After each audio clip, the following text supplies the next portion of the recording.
안녕하세요. 홍쌤입니다. 이번 강의는 2014년 자료구조론 문제 11번부터 15번까지가 되겠습니다. 자, 그러면 11번. 이 11번은 배열에서 몇 번째 묻는 문제가 되겠습니다.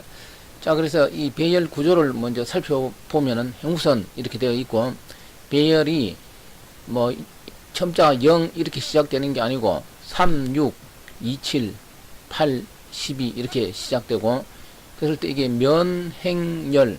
그래 면이 3면, 4면, 5면, 6면 이렇게 되고, 행은 2행, 3행 이렇게 해서 7행까지고, 열은 8, 9, 10, 11, 12 이렇게 되겠죠. 여기서 4, 5, 10에 해당하는 배열 요소 몇 번째냐 묻는 문제가 되겠습니다. 그래서 제가 항상 이야기했지만 이런 문제는 첫 번째 그림을 그려서 풀 수 있습니다. 그림을 그리면은 1면, 2면 이렇게 되겠죠. 그러면 이 시험장에서는 이 그림을 그릴 때 어떻게 그려야 됩니까? 내가 그림을 그려서 풀으라고 했을 때 1면 이걸 3, 2, 8 이게 다 수를 인덱스를 적을 필요는 없겠죠. 무슨 말인지 이해되잖아요. 그래서 1면 이렇게 2면 그림을 그려서 풀면은 먼저 여기 행 개수가 어떻게 되죠? 1행의 원소 개수를 말합니다. 5개가 되고 열 개수는 몇 개가 되죠? 이렇게 6개가 되죠. 그래서 5, 6이 30. 그래서 2면에서 5개씩 3개 있으면 15개. 그러면 30에서 15 더하면은 45. 그리고 자기가 있는 행에서 이렇게 헤아리 보면은 46, 47, 48번째가 됩니다. 이렇게 그림을 그려서 푸는데 다시 이야기하지만 이 숫자를 다 적을 필요는 없죠. 핵심적인 것만 적으면 되겠습니다. 그 다음에 이제 공식으로 풀면 어떻게 되느냐. 그래서 공식인데 같은 이야기죠. 여기 12 빼기 8 더하기 1 이런 게 공식이 되는데 여기서 12하고 8은 뭐가 되죠? 자, 여기 보면은 숫자 끝에 이렇게 12가 있고 12에서 뭐를 빼는 거죠? 제일 앞에 있는 숫자 8을 빼면은 4가 되지 않습니까? 근데 이게 개수는 5개죠. 하나 이렇게 더해야 됩니다. 개수는. 이게 공식이에요. 똑같이 이게 7 빼기 2 인덱스 가장 큰 값, 여기 예를 들어 7이 있습니다. 7에서 가장 작은 값 2를 빼는 거죠. 그래서 7 빼기 2는 5가 되는데 역시 하나 더 해야 됩니다. 그래서 5, 6이 30. 그리고 이제 자기 위치에 와서는 자기가 소속된 면이 되겠죠. 면에 와서는 자기 위에 몇 개가 있습니까? 이게 5면은 자기 위에 행은 1개, 2개, 3개가 되겠죠. 그래서 이거는 5에서 2를 빼면 3이 됩니다. 그런 식으로 뭐 이거는 앞에서 구한 거고 뒤에 이게 왜 5 빼기 2냐 그렇게 빼면 되는 거고 자기 행에서 자기는 세 번째가 되죠. 그래서 이걸 뭐 굳이 공식화 안 해도 이 정도의 수식은 평소에 이렇게 이건 시험에 잘 나오는 문제니까 정리해서 공식 복잡하게 이상하게 되어 있는 거 외울 필요 없이 이렇게 풀면 되겠습니다. 그 다음에 12번. 12번은 그래프 표현에 대한 것인데, 이거는 문제가 긴데, 우리가 이론 시간에 그래프는 정점하고 간선 엣지로 표현합니다. 그 문제가 되겠습니다. 그래서 문제를 잠깐 분석하면은, 내용에서 정점 ABC 3개가 있고, 그래서 부위는 ABC 집합, 그러면 간선은 AB와 BC가 있죠. 그래서 HE 해서 AB와 BC가 있다. 이렇게 표현한다라고 했을 때, 먼저 1번은 정상적인 표현이에요. 그래서 답이 되겠습니다. 근데 2번은 이 정점에 B가 없습니다. 근데 이 간선 표현에는 BB 이런 게 있기 때문에 불가능합니다. 역시 같은 맥락으로 정점 A와 C입니다. 근데 여기 보면 B 이렇게 들어가 있기 때문에 불가능하고, 역시 같은 맥락으로 4번은 정점이 A, B, C, D로 되어 있는데 여기는 뭐 E는 간선 표현이 있기 때문에 틀렸습니다. 간단한 문제가 되겠습니다. 그 다음에 강력 연결 요소에 대한 문제가 되겠습니다. 이것도 뭐 한 3, 4년마다 한 번씩 출제됩니다. 근데 방향 그래프에서 이 강력 연결 요소 찾는 것은 이론적으로 어떤 이런 책을 보면 되게 복잡하게 되어 있는데 그렇게 복잡하게 공부할 필요는 없습니다. 먼저 이 주어진 방향 그래프에 대한 강력 연결 요소는 두 개가 되겠습니다. 어떻게 강력 연결 요소를 찾느냐? 자, 그래서 먼저 이 찾아보면은 한 개 하고 이렇게 두 개가 되는데 첫 번째 설명합니다. 설명하기 전에 먼저 강력 연결 요소가 뭐냐? 두 정점 AB가 있을 때 A에서 B 또는 B에서 A로 이 방향 경로가 존재할 때 우리는 강하게 연결되었다 이렇게 이야기하고, 이렇게 강하게 연결되어 있는 것을 한꺼번에 이 최대로 연결된 부분 그래프 이렇게 이야기하듯이 다 모아놓은 것을 하나의 강력 연결 요소라고 합니다.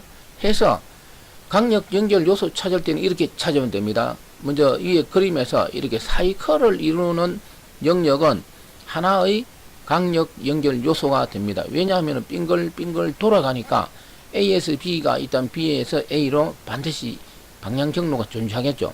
그래서 주어진 그래프에서 사이클을 이루는 부분을 한꺼번에 다 묶으면 됩니다. 그래서 이 부분도 이렇게 사이클이 형성이 되죠. 해서 하나의 강력 연결 요소에 포함시키면 됩니다. 해서 강력 연결 요소 찾을 때는 먼저 사이클을 이루는 게 있으면 무조건 끄집어내는 거죠.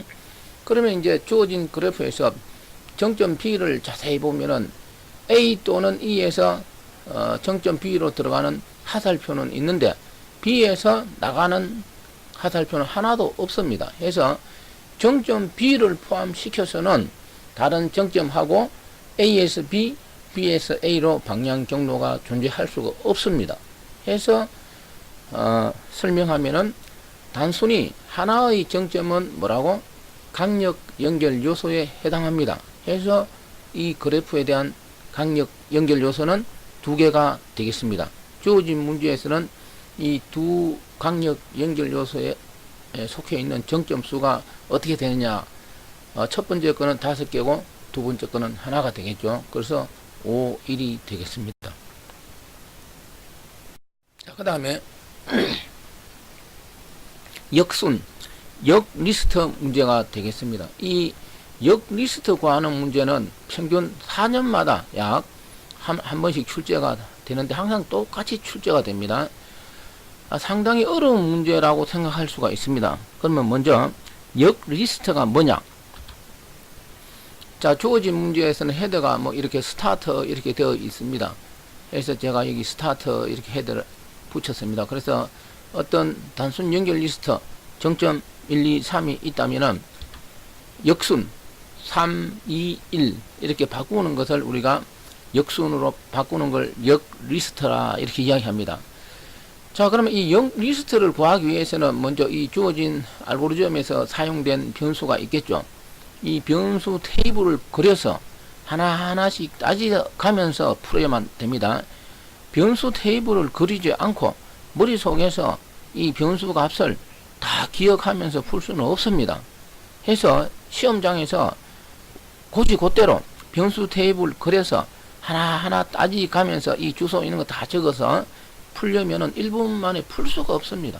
5분 만에도 못 풉니다. 의미가 없습니다. 그것은 시험은 시간 싸움이니까요. 해서 제가 시험장에서 답 찾는 방법을 지금부터 설명하겠습니다. 먼저 이 역 리스트의 핵심 부분은 이렇게 되겠습니다. 통상적으로 문제 놓으면 크게 변수가 PQR 이런 걸로 주어질 때가 있고 아니면 뭐 미들, 트레일 뭐 이런 식으로 주어질 때가 있습니다. 자, 여기서는 PQR 이렇게 문제가 주어졌는데 이 핵심 부분을 자세히 보면은 대각선으로 서로 변수가 같습니다. 여기서 Q 이렇게 같죠. 그 다음 대각선으로 P 이렇게 같습니다. 그리고 첫 번째 이게 R이면은 마지막 이 부분도 R이 되겠습니다. 그래서 이렇게 대각선으로 같죠. 지금 이야기한 이 내용만 알아도 지금까지 시험 문제에서 99% 이상 다 풀 수 있습니다. 그렇게 출제되었습니다. 해서 여기서 뭐 답 2가 되겠죠. 예를 들어. 근데 이걸 자세히 보면은 이 부분도 비슷한 측면이 있습니다. 그래서 이거는 뭐 암기할 것이 아니죠. 이 정도는 얼마든지 생각할 수 있지 않습니까? 뭐 굳이 이것도 암기다 하면 암기하시기 바랍니다. 한 4년마다 한 번씩 출제되니까요.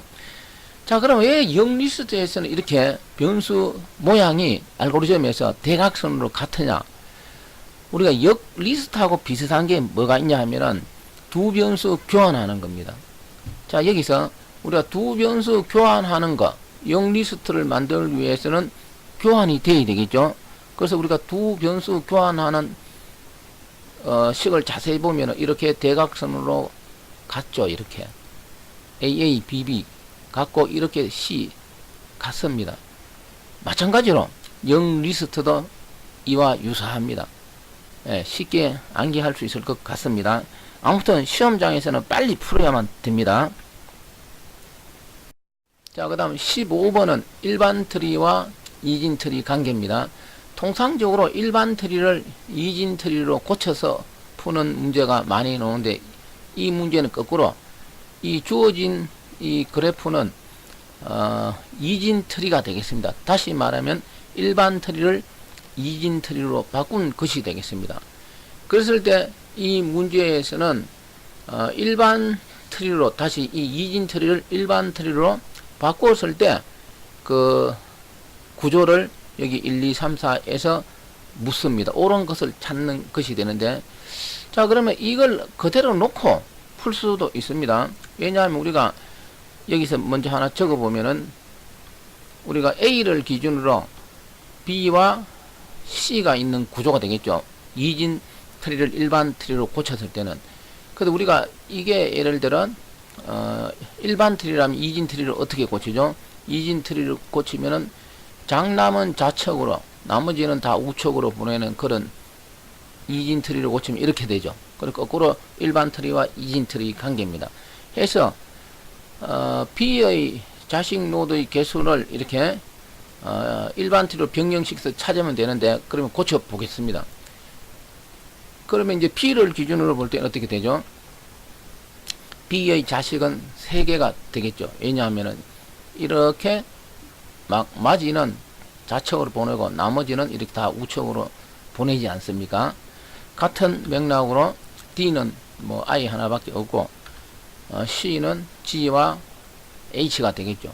C는 장남 G, 그 다음 H 차남 이렇게 보내면 되지 않습니까? 그 다음 G를 기준으로 보면 장남 J, 나머지 KL 이렇게 되니까요. 그래서 이진 트리를 일반 트리로 바꾸지 않고 이 개념을 알면 이 그림을 보고 바로 여기서 답을 찾으면 되는데, 헷갈리면은 이제 이 이진 트리를 일반 트리로 고쳐서 풀면 되겠습니다. B의 자식은 몇 개입니까? 3개가 되죠. 그래서 여기서는 1번 틀렸습니다. 2개라고 해서. 그 다음 C의 부모는 A죠. 틀렸습니다. 2번. 그 다음에 3번 노드 D에서 J까지 경로 길이는 4 이렇게 되어 있는데 4가 아니죠.